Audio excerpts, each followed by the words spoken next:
This week in news surrounding Israel, Trump says Israel is a great ally. Stay tuned, friends, for all the details.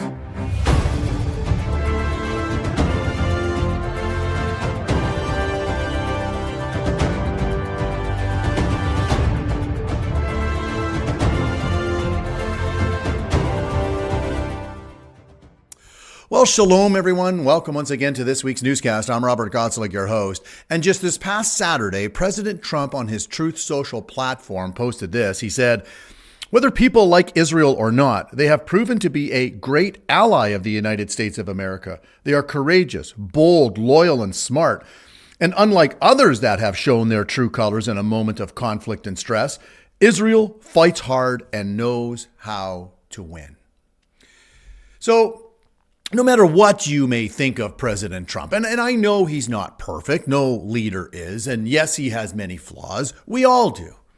But one thing is for certain, this president has been the most pro-Israel president ever. And for that, I am extremely grateful, especially in a world that blames Israel for everything. Here's a brief list of Trump's pro-Israel achievements in his first and in his second term thus far. Well, first off, in 2017, he recognized Jerusalem as Israel's capital. And then the next year, in 2018, he moved the U.S. Embassy from Tel Aviv to Jerusalem. He also recognized Israeli sovereignty over the Golan Heights. He brokered the Abraham Accords. He withdrew from the disastrous Iran nuclear deal, the JCPOA, and he shifted stance on Israeli settlements. He cut funding to Palestinian-related, terror programs. He closed the PLO office in Washington. He strengthened military and strategic ties with Israel. He was the first sitting president to visit the Western Wall. He also backed Israel throughout the Gaza war, and he reversed some of the Biden-era restrictions on Israel. Trump also cracked down on college campuses and their anti-Israel movements. And of course, taking on the Iranian regime with Israel to prevent them from creating a nuclear bomb to be used not only on Israel, but also on the West. Wow, that's quite a list of accomplishments. But much of the world hates him for that and despises Israel and blames them for America's involvement in this current war with Iran. But let me remind you, friends, that throughout all of this, the God of Israel is taking note, and you can be sure that blessings and curses will follow how the world treats Israel and the Jewish people. Simply read Matthew chapter 25, verses 31 to 46.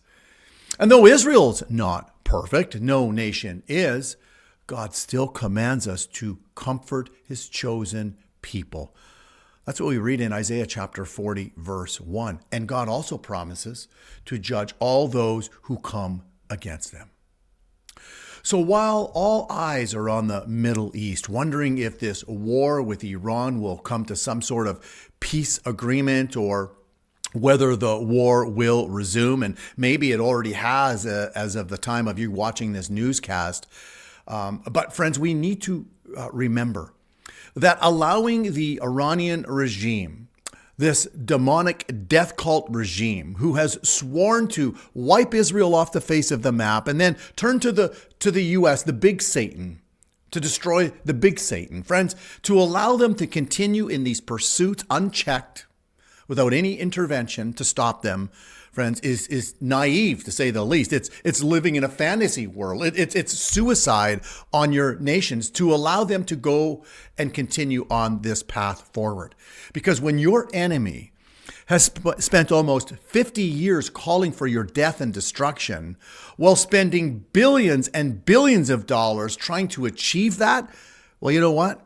You better listen to them. You better listen to your enemies and take heed to what they are saying, for they mean what they say.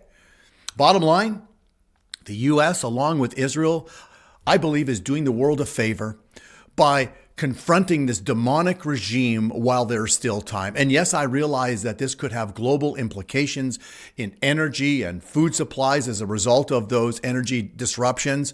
Friends, that's why we need to be praying, holding all of this up in prayer. And I'm calling on believers around the world to lift this up in prayer. Because if we don't, who will? Let me close by reading Psalm 122, verses 6 and 7. We read, pray for the peace of Jerusalem. May they prosper who love you. There's a promise of blessing here for those that stand with Israel and are interceding for Israel and praying for them.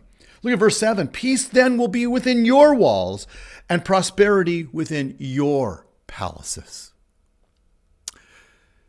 So thank you, President Trump, for standing with Israel, indeed a great ally.